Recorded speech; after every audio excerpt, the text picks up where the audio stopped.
Hi, എല്ലാവർക്കും പുതിയൊരു വീഡിയോയിലേക്ക് സ്വാഗതം. അപ്പോൾ ഇന്നത്തെ നമ്മളെ വീഡിയോ വിവോയുടെ ഒരു ഫോണിനെ കുറിച്ച് തന്നെയാണ്. വിവോ Y22s എന്ന് പറയുന്ന ഈ ഒരു മോഡലിൻ്റെത്. ഈ ഫോൺ വരുന്നത് രണ്ട് കളറിലാണ്. രണ്ട് കളറും തന്നെ നമ്മൾ ഈ ഒരു വീഡിയോയിൽ കൂടെ കാണിക്കുന്നുണ്ട്. ബ്ലൂ കളർ, പിന്നെ എൻ്റെ കയ്യിലിപ്പോൾ ഉള്ളത് യെല്ലോ ഗ്രീൻ എന്ന് പറയുന്ന കളറാണ്.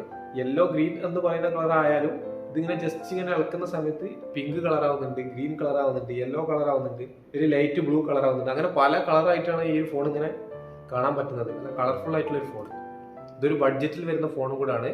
പിന്നെ ഇത് 4G ഫോണാണ്, 5G ഫോണല്ല. അപ്പോൾ ഈ ഫോണിന്റെ പ്രൈസും കാര്യങ്ങളൊക്കെ നമ്മൾ ഈ വീഡിയോയിൽ കൂടി പറയുന്നുണ്ട്. അപ്പോൾ എന്തായാലും ഈ ഫോണിലേക്ക് വരുന്നതിന് മുമ്പ് ഫോണിന്റെ ബോക്സിൽ എന്തൊക്കെ ആക്സസറീസ് ആണ് വരുന്നത് എന്നൊക്കെ ഒന്ന് പരിചയപ്പെട്ടതിന് ശേഷം ഫോണിലേക്ക് തിരിച്ചു വരാം. അപ്പോൾ അത് കണ്ടിട്ട് വരാം. അപ്പോൾ എന്തായാലും നമുക്ക് ഈ ഒരു ബോക്സ് ഒക്കെ ഓപ്പൺ ചെയ്ത് നമ്മൾ ഐറ്റം പുറത്തെടുത്തതിന് ശേഷം ബാക്കിയുള്ള കാര്യങ്ങളൊക്കെ നോക്കാം.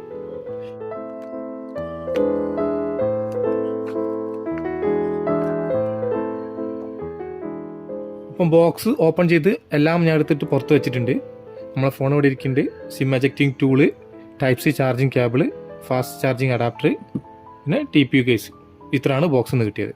അപ്പോൾ ഇതെല്ലാം മാറ്റി വെക്കാം, നമുക്ക് ഫോൺ നോക്കാം. അപ്പോൾ ഇതാണ് നമ്മളെ വിവോ Y22s എന്ന് പറയുന്ന മോഡല്. ബാക്ക് സൈഡിൽ സ്റ്റിക്കർ വരുന്നുണ്ട്, നമുക്ക് റിമൂവ് ചെയ്യാം. കാണാനൊക്കെ അത്യാവശ്യം ഭംഗിയുള്ളൊരു ഡിസൈന്. ഒരു മാറ്റ് ഫിനിഷിൽ വരുന്ന ഒരു പ്ലാസ്റ്റിക് ബോഡിയാണ് ബാക്കിൽ വരുന്നത്. പിന്നെ വിവോയുടെ ബ്രാൻഡിങ് കൂടെ കൊടുത്തിട്ടുണ്ട്. പിന്നെ ക്യാമറ മൊഡ്യൂൾ വരുന്നത് ഒരു ഗ്ലോസി ഫിനിഷിലാണ്. അതുകൊണ്ട് തന്നെ ഇവിടെ ഫിംഗറിന് ടച്ച് ചെയ്യുന്ന സമയത്ത് അടയാളം വരുന്നുണ്ട്. പിന്നെ രണ്ട് വലിയ ക്യാമറയും ഒരു ഫ്ലാഷാണ് കൊടുത്തിട്ടുള്ളത്. ഇനി ഫോണിൻ്റെ തിക്നെസ് നോക്കുന്ന സമയത്ത് 8.4 mm ആണ് വരുന്നത്. അതുപോലെ 192 ഗ്രാമാണ് ഇതിൻ്റെ ഒരു ഭാരവും വരുന്നത്. അത്ര വെയിറ്റ് ഒന്നും ഫീൽ ചെയ്യുന്നില്ല, ഒരു ലൈറ്റ് വെയിറ്റ് പോലെ തന്നെ തോന്നുന്നത്. അപ്പോൾ നല്ല ഈസി ആയിട്ട് കൊണ്ട് നടക്കാൻ പറ്റിയ ഒരു ഫോണാണ്. ഇതിന് കേസ് ഇട്ടില്ല എന്ന് വിചാരിച്ചിട്ട് ഒരു ഗ്രിപ്പിൻ്റെ പ്രശ്നം അങ്ങനെയൊന്നുമില്ല. ഇനി ഫോണിൻ്റെ റൈറ്റ് സൈഡിലായിട്ട് പവർ ബട്ടൺ, ഇതിൻ്റെ മുകളിൽ തന്നെയാണ് ഫിംഗർ പ്രിൻറ്റ് സെൻസർ വരുന്നത്. പിന്നെ വോളിയം റോക്കേഴ്സ്, മുകളിലായിട്ടാണ് സിം ട്രേ കൊടുത്തിട്ടുള്ളത്. ഈ സിം ട്രേയിൽ നമുക്ക് ഒരേ സമയത്ത് രണ്ട് സിം കാർഡും ഒരു മെമ്മറി കാർഡും ഇട്ട് യൂസ് ചെയ്യാൻ പറ്റുന്ന ഒരു സിം ട്രേ ആണ് കിട്ടുന്നത്. ഇനി ഫോണിൻ്റെ ലെഫ്റ്റ് സൈഡിലായിട്ട് ഒന്നും തന്നെ വരുന്നില്ല. താഴെ ഭാഗത്തായിട്ട് 3.5 mm ഹെഡ്ഫോൺ ജാക്ക്, ഒരു main mic, type C charging port, ഒരു സ്പീക്കർ ഗ്രില്ല്, ഇത്രയാണുള്ളത്. ഇനി ഫോണിൻ്റെ ഡിസ്പ്ലേ സൈഡ് നോക്കുകയാണെങ്കിൽ 6.55 ഇഞ്ചിൻ്റെ HD+ IPS LCD 90 Hz refresh rate വരുന്ന ഡിസ്പ്ലേ ആണ് നമുക്ക് ഈ ഒരു ഫോണിന് കിട്ടുന്നത്. HD+ ആണെങ്കിൽ പോലും നമുക്കൊരു ഫുൾ HD ക്വാളിറ്റി ഒക്കെ നമുക്ക് ഈ ഡിസ്പ്ലേയിൽ ഫീൽ ചെയ്യുന്നുണ്ട്. അത്യാവശ്യം നല്ല ബ്രൈറ്റ് ആയിട്ടുള്ള ഒരു ഡിസ്പ്ലേ തന്നെയാണ്. ഒരു V നോച്ചോട് കൂടെയുള്ള ഡിസ്പ്ലേ ആണ് വരുന്നത്. അത്ര വലിയ ബെസൽസ് ഒന്നും ഇല്ല ഡിസ്പ്ലേയിൽ. താഴെ ഭാഗത്ത് മാത്രം ചെറിയ രീതിയിലുള്ള ബെസലുള്ളൂ. 82.4% ആണ് സ്ക്രീൻ ടു ബോഡി റേഷ്യോ വരുന്നത്. ഇപ്പോൾ ഫോണിൻ്റെ ടച്ച് പെർഫോമൻസ് ഒക്കെ തരക്കേടില്ല, നല്ല രീതിയിൽ തന്നെ വർക്ക് ചെയ്യുന്നുണ്ട്. നല്ല സ്മൂത്തും കാര്യങ്ങളൊക്കെ കിട്ടുന്നുണ്ട്. ഇനി ഇതിൽ രണ്ട് ക്യാമറകളാണ് വരുന്നത്. 50 മെഗാ ഒരു മെയിൻ ക്യാമറ, 2 മെഗാ ഒരു മാക്രോ ക്യാമറ. ഇതിൽ ultra wide camera, depth sensor അങ്ങനെയൊന്നും വരുന്നില്ല. അപ്പോൾ ഇതിൽ എടുക്കാൻ പറ്റുന്ന maximum video resolution full HD 30 ഫ്രെയിം/സെക്കൻഡിലാണ്. അപ്പോൾ ക്യാമറ ഓപ്പൺ ചെയ്ത് കഴിഞ്ഞിട്ടുണ്ടെങ്കിൽ ഒരുപാട് ഓപ്ഷൻസ് കൊടുത്തിട്ടുണ്ട്. Night mode, photo, portrait, video അങ്ങനെ തുടങ്ങിയിട്ട് കുറേ കൊടുത്തിട്ടുണ്ട്.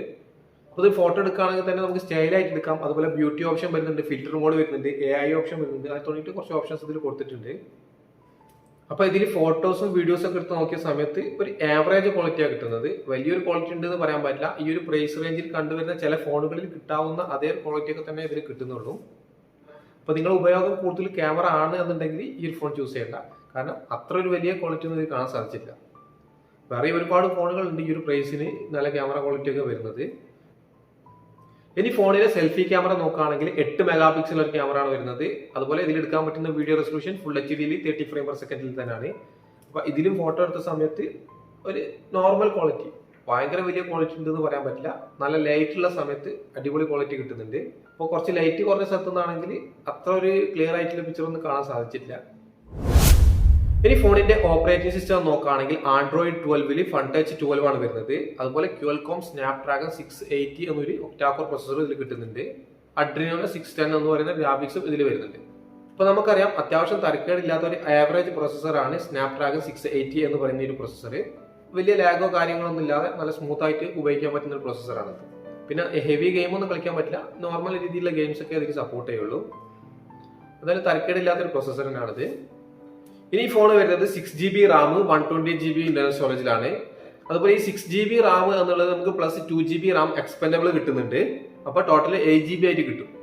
അപ്പോൾ നമുക്കറിയാം ഇതുപോലെ റാം എക്സ്പെൻഡബിൾ ആയിട്ട് വരുന്നത് കൂടുതലും വിവോ ഫോണുകളിൽ തന്നെയാണ്.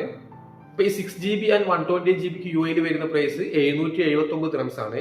ഇന്ത്യയിലെ ഓൾമോസ്റ്റ് 14,500 രൂപക്കാണ് കാണാൻ സാധിച്ചിട്ടുള്ളത് ഓൺലൈനിൽ. ഇനി ഫോണിൽ വരുന്നത് സൈഡ് മൗണ്ട് ഫിംഗർ പ്രിന്റ് സെൻസറും ഫേസ് ലോക്ക് ആണ് സെക്യൂരിറ്റി ലോക്ക് ആയിട്ട് വരുന്നത്. അപ്പോൾ side mount fingerprint sensor ഒന്ന് ടെസ്റ്റ് ചെയ്ത് നോക്കാം. അപ്പോൾ നിങ്ങൾക്ക് ഇവിടെ കാണാം അത്യാവശ്യം നല്ല സ്പീഡിലാണ് ഫിംഗർ സെൻസ് ആയിട്ട് വരുന്നത്. ഇനി ഫേസ് ലോക്ക് നോക്കി നോക്കാം. അപ്പോൾ ഫേസ് ലോക്ക് നിങ്ങൾക്ക് ഇവിടെ കാണാം വലിയൊരു ഫാസ്റ്റ് അല്ല വലിയൊരു സ്ലോ അല്ല, ഒരു ആവറേജ് സ്പീഡിലാണ് ഫേസ് സെൻസ് ആയിട്ട് വരുന്നത്. അപ്പോൾ ഇതിന്റെ സൗണ്ട് ക്വാളിറ്റി എത്രമാത്രം ലൗഡ് ആണ് എന്നൊന്ന് നമുക്ക് ടെസ്റ്റ് ചെയ്ത് നോക്കാം. ഇതിൽ സിംഗിൾ സ്പീക്കർ ആണ് വരുന്നത്, സ്റ്റീരിയോ സ്പീക്കർ ഒന്നല്ല.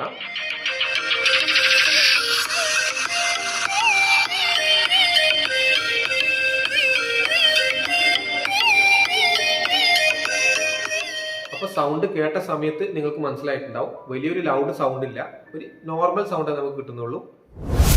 ഇനി ഫോണിൽ വരുന്നത് 5000 mAh ഒരു ബാറ്ററി കപ്പാസിറ്റി ആണ്. ഈ ഒരു ബാറ്ററി ചാർജ് ചെയ്യാൻ വേണ്ടിയിട്ട് ബോക്സിന്റെ കൂടെ 18 വാട്ടിന്റെ ഒരു ഫാസ്റ്റ് ചാർജറും കൊടുത്തിട്ടുണ്ട്. അപ്പോൾ നമുക്കറിയാം ഒരു 5000 mAh ബാറ്ററി ചാർജ് ചെയ്യാൻ ഈ 18 വാട്ട് ചാർജർ എന്ന് പറയുമ്പോൾ കുറച്ചധികം ടൈം എടുക്കുന്നതാണ്. നമ്മളിവിടെ ടെസ്റ്റ് ചെയ്ത് നോക്കിയ സമയത്ത് 70 മിനിറ്റ് കൊണ്ട് 75% ചാർജ് ആയിട്ടുള്ളൂ. അപ്പോൾ കുറച്ചധികം ടൈം എടുക്കുന്നില്ല. അപ്പോൾ ഈ ഒരു പ്രൈസ് റേഞ്ചിൽ കണ്ടുവരുന്ന അധിക ഫോണിലും ഈ ഒരു 18 വാട്ടിന്റെ ചാർജർ തന്നെയാണ് നമുക്ക് അധികം കിട്ടാറ്. വളരെ അപൂർവമായിട്ടുള്ള ഫോണുകളിൽ മാത്രമാണ് 32 വാട്ടൊക്കെ കിട്ടുന്നത്. ഇനി ഫോണിൽ വരുന്ന കണക്ടിവിറ്റി നോക്കുകയാണെങ്കിൽ വൈഫൈയിൽ 2.4ഉം 5 GHz സപ്പോർട്ടാണ്. വോൾട്ടി കോളിംഗ് ഉണ്ട്, വൈഫൈയിൽ ഹോട്ട്സ്പോട്ട് വരുന്നുണ്ട്, അതുപോലെ സ്ക്രീൻ റെക്കോർഡിംഗ്, സ്ക്രീൻ മിററിംഗ്, പിന്നെ OTG സപ്പോർട്ടാണ്. ബ്ലൂടൂത്തിന്റെ വേർഷൻ വരുന്നത് 5.1 ആണ്. പിന്നെ ഇതിൽ NFC സപ്പോർട്ട് അല്ല.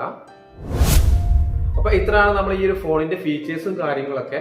അപ്പോൾ ഈ ഒരു 15,000 രൂപയ്ക്ക് ഈ ഒരു ഫോൺ വർത്ത് ആണോ എന്ന് ചോദിക്കുകയാണെങ്കിൽ വേറെയും ബ്രാൻഡിൽ ഈ ഒരു പ്രൈസിന് ഇതിൽ കൂടുതൽ ഫീച്ചേഴ്സുള്ള ഫോണുകളൊക്കെ അവൈലബിൾ ആണ്.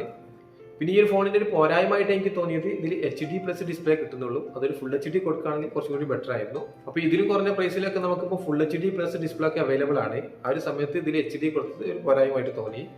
പിന്നെ ക്യാമറയും ഇതുപോലെ അത്ര ഒരു ക്വാളിറ്റി എനിക്ക് ഫീൽ ചെയ്തില്ല. നേരത്തെ നമ്മൾ പറഞ്ഞതുപോലെ തന്നെ കുറച്ച് ഷെയ്ഡൊക്കെ വരുന്നുണ്ടായിരുന്നു ലൈറ്റ് കുറഞ്ഞ സ്ഥലത്ത് നിൽക്കുന്ന സമയത്ത്. അപ്പോൾ ഈ ഒരു ഫോണിന്റെ ബാക്കിയുള്ള ഫീച്ചേഴ്സ് ഒക്കെ നോക്കുന്ന സമയത്ത് അടിപൊളി ഡിസൈൻ ആണ്, അതുപോലെ നല്ല ലൈറ്റ് വെയിറ്റ് ആയിട്ടുള്ള ഫോണാണ്. പെർഫോമൻസ് സൈഡ് നോക്കുന്ന സമയത്തും അത്യാവശ്യം നല്ല ക്വാളിറ്റി ഉള്ളതാണ് കിട്ടുന്നത്. അതുപോലെ വലിയൊരു ബാറ്ററി കപ്പാസിറ്റി ഒക്കെ തന്നെ ഈ ഫോൺ കൊടുത്തിട്ടുണ്ട്. അപ്പോൾ ഒരു സാധാരണക്കാർക്ക് യൂസ് ചെയ്യാൻ പറ്റിയ നല്ല ഫോൺ എന്നുള്ള രൂപത്തിൽ നിങ്ങൾക്ക് ചൂസ് ചെയ്യാൻ പറ്റിയ ഫോണാണിത്. അല്ലാതെ ഗെയിമിങ്ങിനുള്ള ഫോണോ ക്യാമറക്കുള്ള ഫോണോ അല്ല ഇത്, നേരത്തെ നമ്മൾ പറഞ്ഞതുപോലെ. അപ്പോൾ എന്തായാലും നിങ്ങളുടെ അഭിപ്രായം കമന്റ് ആയിട്ട് അറിയിക്കാം. അപ്പോൾ ഇത്രയും നമ്മൾ വിവോ Y22s എന്ന് പറയുന്ന ഈ ഒരു മോഡലിന്റെ അൺബോക്സിംഗ് ആൻഡ് റിവ്യൂ വീഡിയോ ഇഷ്ടപ്പെട്ടിട്ടുണ്ടെങ്കിൽ ലൈക്ക് ചെയ്യാൻ മറക്കരുത്. അതുപോലെ ഇതുവരെ ചാനൽ സബ്സ്ക്രൈബ് ചെയ്തില്ലെങ്കിൽ എത്രയും പെട്ടെന്ന് തന്നെ സബ്സ്ക്രൈബ് ചെയ്ത് സപ്പോർട്ട് ചെയ്യാം. അപ്പോൾ ഒരുപാട് ഇതേപോലെ ടെക് വീഡിയോസും കുറേ ഫിഷിംഗ് വീഡിയോസൊക്കെ നമ്മൾ അങ്ങോട്ട് ചെയ്യുന്നുണ്ട്. അതൊക്കെ നിങ്ങൾക്ക് കിട്ടണം എന്നുണ്ടെങ്കിൽ നോട്ടിഫിക്കേഷൻ ബെല്ലും കൂടെ ഒന്ന് ഓൺ ആക്കി വെക്കാം. അപ്പോൾ പുതിയൊരു വീഡിയോ ആയിട്ട് കാണുന്നവരെ ബൈ.